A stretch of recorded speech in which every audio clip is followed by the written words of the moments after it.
Namaste and welcome to this episode of the Contemporary Masters series on our Auroveda channel. I'm deeply honored and privileged to have Guruji Nand Kishore Tiwari ji with us. And in the last episode, we ended on a very interesting note when, after 3 or 4 years, or maybe 4 years in Bangalore, as the head of Rajasthan Patrika, Guruji had this calling that he should actually tell the world about something he had discovered, Sahaj Smriti Yog, a new path to both self-realization and to social and national regeneration, if I may use the term. But Guruji will explain better to us. So, Guruji, what exactly happened? What made you, decide to start this new phase in your mission, in the teaching mission, in the Guru's mission, and don the mantle of the Guru, which is such a difficult role, very difficult, and yet such a necessary role to play in our society? Namaste, first of all, to all your viewers and to you. So, though two things are there in spirituality, which I keep saying, that either you have a out of body experience or you somehow remember your past lives. Then all your doubts go that there is something beyond this life. Then this life becomes secondary. Secondary in the sense that you don't devalue it, but you know its limitations. That all you can do is sleep, eat, defecate. These are all things, or some art you will create for the world, whatever work you are doing. So this repetition only will keep on happening. Art means mind's entertainment, something new or other doing, people we are keeping engaged and all. But this becomes the limitation of this life. So once you have a memory of the past lives, then all your focus changes, attention changes. See what is there, what for this life is. Then you want to give maximum time to know why you are here, who you are, how you are. So that these both the things happened with me. So then I figured out what it is all about. This happens, then I, as you know, I told my wife that I want to take some time out now and want to focus on my meditation. Exclusively, I want to give some time. And so that what I am knowing, I verify that it is not some phenomenon or some hallucination or something happening. It should be truth. So that is how I took time away, and she agreed. She said, yes, you take that time out and do whatever you want to do. So in those around 2 years of time, the things became clear to me. So only thing I tell people is when they come to me that what do you offer? I say only clarity, nothing else. Whatever else is happening, that they report no good things are happening with me, you say only this much. Is it modesty? I said, no, it is not modesty. Again, I have to make it clear that it is because you are aligning well. You are doing something to align the way you should align. That is why things are opening up before you, or you are feeling or experiencing things. And that is the whole thing. That if you know the truth as it is. Now, this is a very big statement which I have made, in fact. Is it possible to know the truth as it is? Because it will lead to very many definitions. Definition in the sense, no two gurus agree on definition. Because, not that because they do, they agree on goal. They will agree on everything. The divine is there, everything, but definitions will be different. Because they are being true to their experience. So in their experience, same as I said in the beginning, that in earlier episode, that they will come to the same conclusion, but their way will be different because of their journey, past journey, and current what way they are making efforts, how diligently they are making, and how their karma is running, how the product is coming out. So because of various factors, these things little bit change.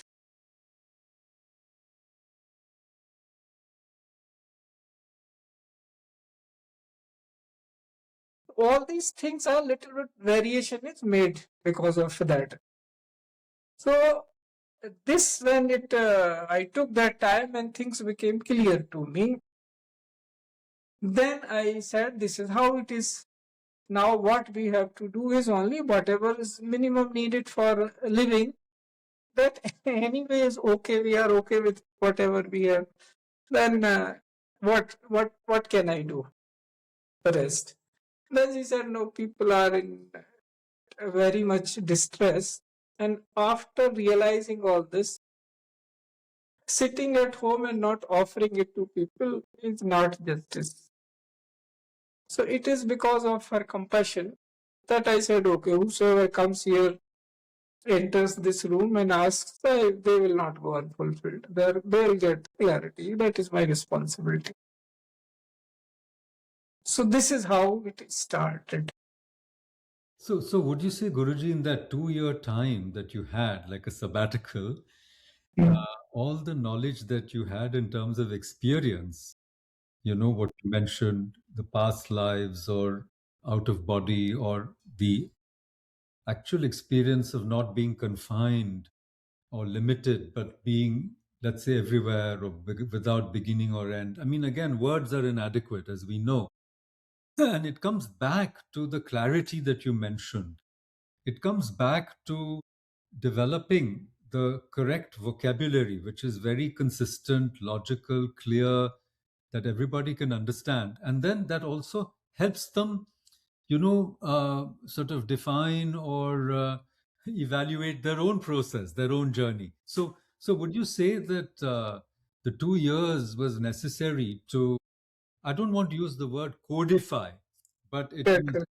necessary to clarify and then offer something which was, as you call it, Sahaj Smriti Yog, which we'll talk about in the next episode, what the essence of it is. But the 2 years were spent actually in the clarification process so that the experience could match language. Because even when we started speaking or whatever interacting, the first thing that came up is definitions. What do you mean by this? What do you mean by that? And unless you have a basic, should I say, common ground, the conversation itself is impossible. So, as I understand it, and especially in today's world, see, there are so many scriptures, so many gurus, it's actually like a marketplace. And instead of clarifying, it can end up confusing. So, you have to, as it were, go back to first principles, that who am I? What is the world? What is the nature of reality? What is the purpose of life? Why am I here? But I think in all of this, again, you can elaborate the actual, as it were, the thrust or the impulse or the motivation from the guru's side is only compassion, because people are suffering, and much of the suffering is created by themselves, by their own confusion. So, in a way, the guru is a pratyaksha. I mean, they embody uh, their understanding. There is no gap between their understanding, their experience, and their life. So everybody can see the experience or the consistency, what we call एक सुरता दिखती है, वो नजर आती है, वो अनुभव में उतरती है. So what I wanted to ask you by way of rounding off this episode is that in the 2 years you could find a way, the right language to convey this, both in English and in Hindi, in very simple words so that everybody can understand. And somehow, the basis of it all boils down. What attracts me a lot, what it boils down is becoming the evidence of yourself. You yourself have to evidence that reality, Yes. that truth. So if you can just explain that, then we'll go to the next episode where we will, viewers, please join us again. We're going to talk about Sahaj Smriti Yog in a nutshell. But please, Guruji, please explain to us Um, this facet. yes. So this 2 years period which I took, see, there is a definitely necessity for Vivik Sevi, which we call that you have to be for some time when you want to be clear. This is like a science, or science is secondary rather. It is something more precious and more subtle. So for that, some sadhana is needed. Definitely, some seclusion is needed because it is like you are, in worldly terms, you are creating a medicine for the whole world. So first, whom will you experiment it on? Guru experimented on oneself, and we'll experiment as many times so that is perfected that no side effect is there. If anything, how to correct it, how to moderate it, if anything at all is there. And time and again, if it is giving the same result, then it is offered to the people as ready. Now it is perfect, all its sides are seen. So it could be for somebody 2 years, for somebody 12 years, or somebody 14 years, depending. But depending how you have the previous journey has been. It's something got to do with that and something with the present times, how tough the situation is. So factors are many. These are two, three I have mentioned. Others are someday you don't get, someday something you have eaten which you should not have eaten. Like that. Everything you take into consideration. Someday you found clarity but you didn't note it down. That also can happen situation. So many factors are there. So all things are repeated. At least 2 years when we say, you say ki twice a thing got repeated. In 1 year everything got repeated and in another year everything again got repeated. So that means now it is perfected. It has become self-verified thing that it is like that, because you don't have to, in spirituality you don't have to give any proof to anybody else. Everything is within, and you only are the experiment, you are the experimenter, and you are the result.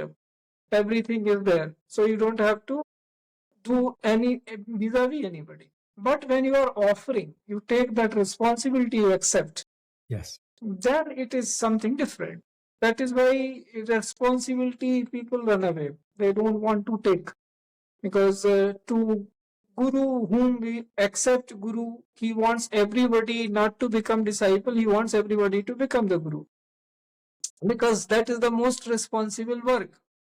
So, but people do not put themselves through that kind of rigor, which is Exactly. required. It was so useful, Guruji, because see, I also are I'm working for a medical company, and the medicine, as it were, it goes through so many trials, triple blind trials, so many before it's put out in the market, because it shouldn't, as you said, cause adverse effects. But in this world, we are all sadhaks.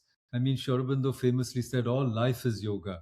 Even the mistakes we make ultimately are a part of our own sadhana. But I guess what's really important is that a time comes when you have to test your medicine on yourself, so to speak, metaphorically, before you can offer it to somebody else. And as you said, the role of the guru is so important in today's world, but nobody wants to take the responsibility. And you have told us many times that every home should be a gurukul.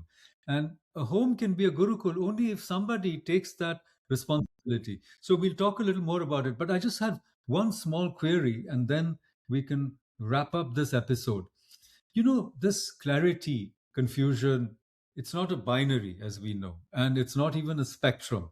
But all of us, I feel, I'm speaking for normal people, ordinary people like myself, we are on some kind of path. We have curiosity, we read a few books. Perhaps we also do a little bit of practice, some sadhana. Maybe we have some, purva sanskars, we have some experience, whatever. But my own experience, and I can be honest, is that the clarity comes and goes, Guruji. I mean, there's a flash and things become very clear, like a lightning in a dark night and you see everything clearly, and then it's dark again. So now, in your own experience, how did you, I mean, do you transit from this, or you take darkness also as a part of the same process and you embrace that darkness? We don't want to call it confusion because in the Vedas, Ratri is also a goddess. Ushas is a goddess, and Ratri is also a goddess. So, if you can enlighten us on this, Guruji, thank you. Yeah, yeah, sure. See, this is correct.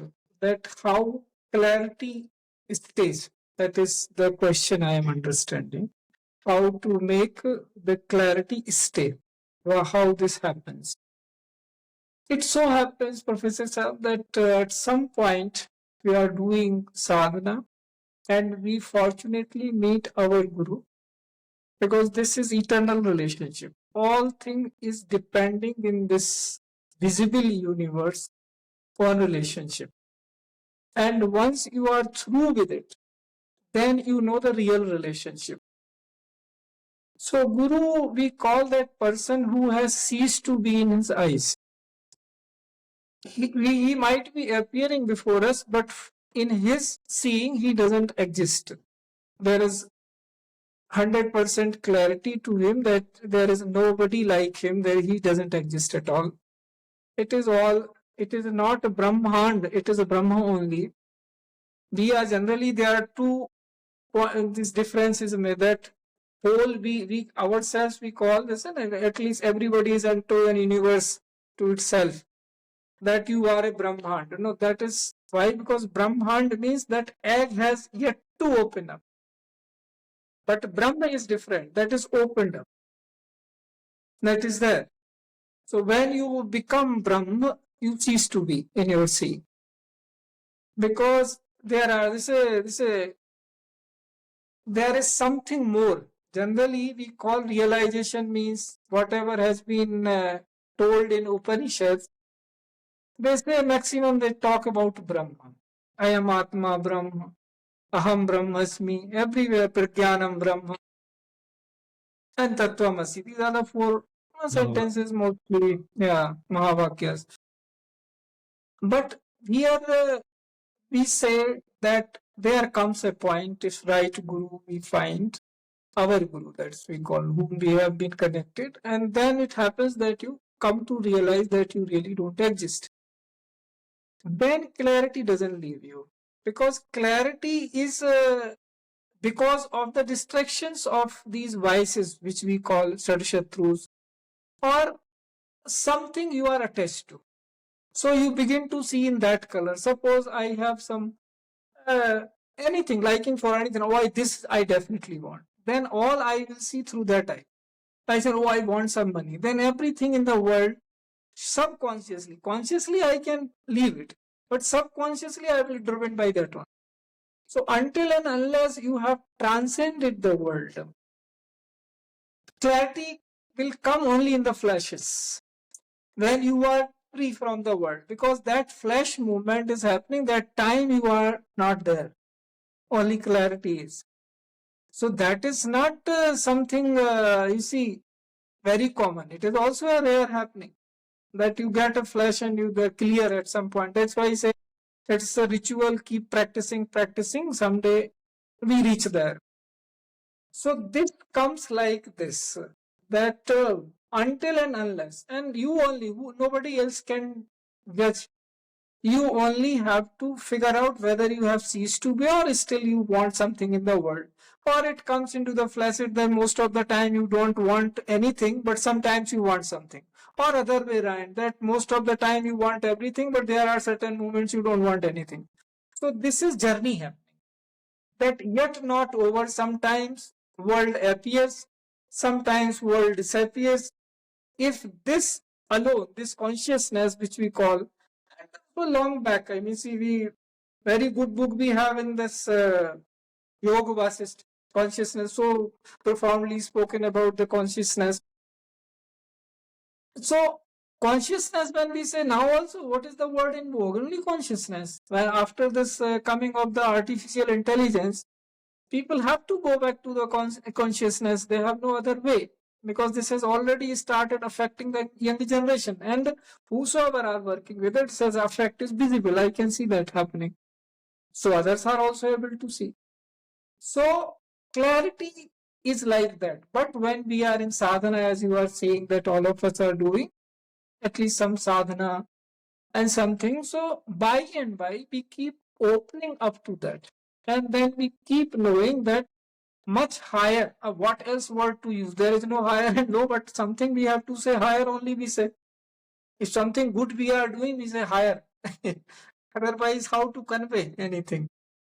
So we say higher we go, we realize that certain sadhana definitely brings better clarity. So this is how it is. Once we are attached to a guru, and that is our choice, we choose that. So that is why we say no, that guru must be there, but who will that be? That is your choice. And somebody says come to me, then there is no point in going to that person, because there is something there. People should come to me. No, you should. Why should they? If you are free from the world and you are seeing everybody in you, then where are the people going? So this is how clarity comes. Through sadhana comes clarity, and through clarity only we move further to the sadhana until we realize 100% that I really do not exist. I am just appearing to be there. In this Brahma, as an Anda Brahmanda, I am appearing to be there.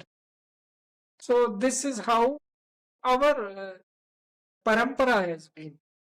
And it is possible only through living parampara. We have plethora of books, very great granthas.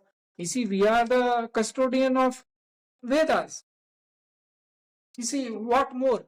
The first literature, so to say, first, see, word and a composed form, or was transmitted first just by sitting in meditation. Later on, people started writing and memorizing it, and all that came. So we are custodian of that. So much literature we have, and I am seeing it is evolving.